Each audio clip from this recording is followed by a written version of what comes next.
Okay, we're still in the FA Cup. It's finished here 1-1 against Salisbury. Mark, your reaction to that game this afternoon? Yeah, delighted to get a replay. We was like Salisbury's shape was good, and the gaffer's done a good job there setting them up. I thought, they set themselves up well against us. I think we probably expected them to play differently, and we forced the ball.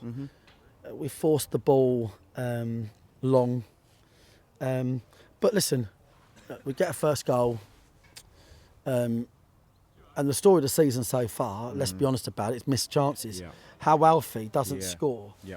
I mean, it's got to be harder to miss than it is score. You can lay it off to Jimmy. Alfie somehow doesn't score, and we need these boys taking their chances. I mean, listen, Alfie scored 1,000 goals for the club, right? But FA Cup 2-0 after 20 minutes. Thank you very much, right? Didn't take our chances. We didn't play out in the way that we work on things.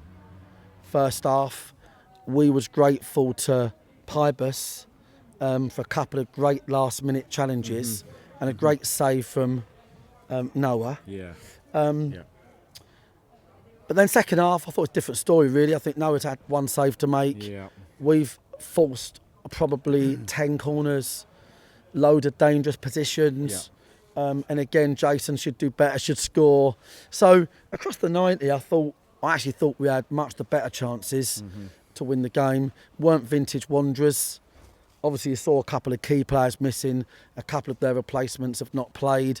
And you saw that rustiness, not just on the pitch, but also in terms of how they were thinking. So it wasn't just their technical or their fitness, their sharpness, but also, thinking and getting the tactics right. So it weren't vintage Wanderers at all. We'll certainly play a lot better this year, and we've played better most weeks, but we've done enough across the 90 to win the game. That's what I think. But we are obviously still in the hat for that draw now. Injuries wise, Dan Gallagher looked like he'd pulled up towards the end there. Jason, he went down here. How are we going to kind of turn everybody around for that? Because it's obviously a game that we weren't expecting. It was a free week, but we've got that game Tuesday night now against them again. Yeah, I mean, look, we're delighted to be in the hat. I'll say that, and thanks to all the fans that came down. But Jimmy's luckily going to have lots of legs because he's had a very disappointing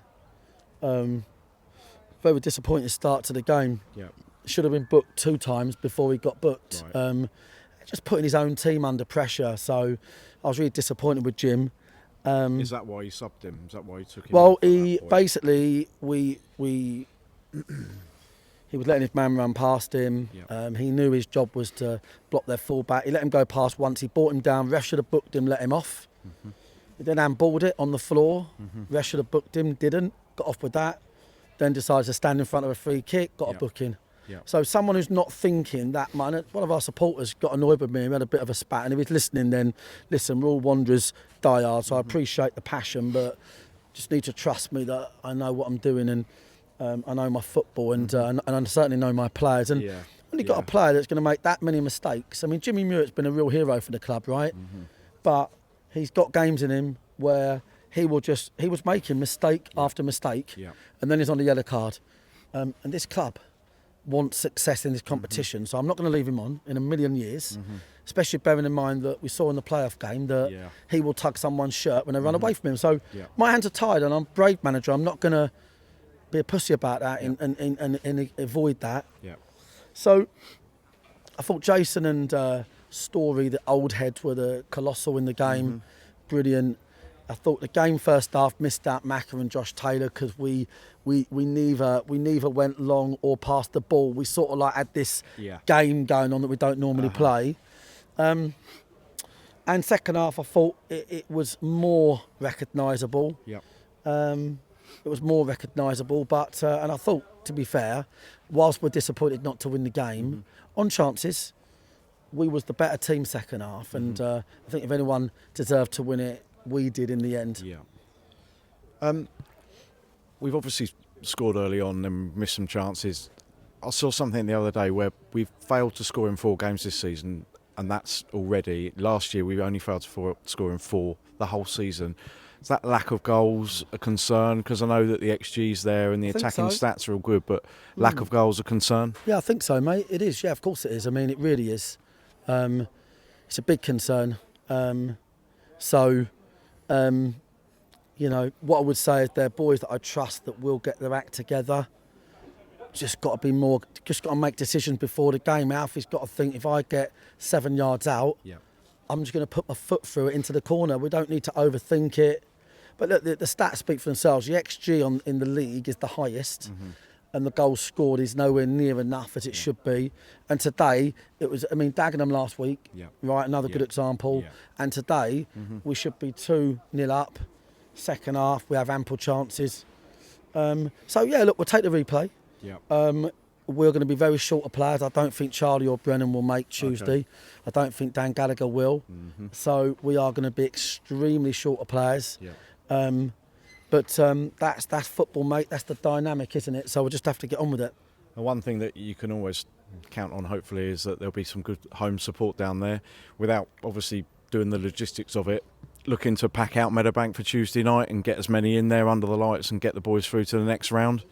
Yeah, 100%, right? I mean, look, we will be strong favourites at Meadowbank. We played better today, second half, than probably we realised, because we did create a lot of chances, a lot of openings.